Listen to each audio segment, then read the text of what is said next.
دوباره درد دستایی که بی آغوش تو از شونه های خالیم هر روز می جوشه.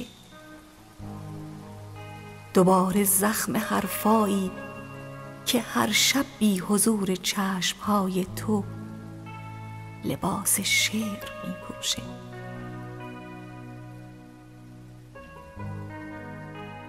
دوباره گم شدن در لابلای خاطرات تلخ و شیرینی که توی خاطرم مونده. دوباره شوق گندمزار آغوش تو در اصرارهای دلپذیر خوشه به خوشه. دوباره مستی بی حد میون خونه ای دلگیر.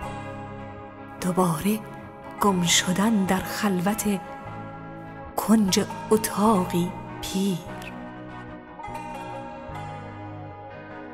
منو از عشق زاییدی دوباره، خوشا مهتاب و خورشیدی دوباره. به من پرواز کن مرغ مهاجر که من عاشق ترین ییلاقو دارم. نزار از زخم پاییزی بمیرم، من از تن مخملی های بهارم.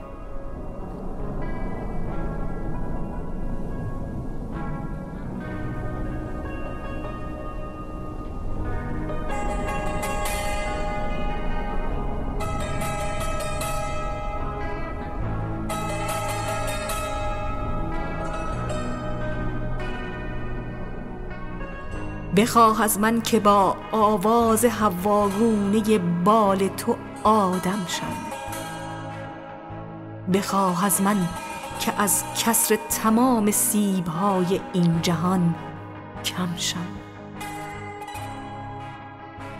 منو سرگرم رویاهای خیس پنجره تا بی نهایت کن. منو درگیر خواب بوسه های شرقی تفسیر حکمت کن. بگو یک بوسه تا اندیشه سبز خدا راهه. بگو دست نوازش علت تابیدن ماهه. چراغون کن منو با حرم دامنگیر آوازت. منو از نو مسلمون کن به تنگ آغوش اعجازت.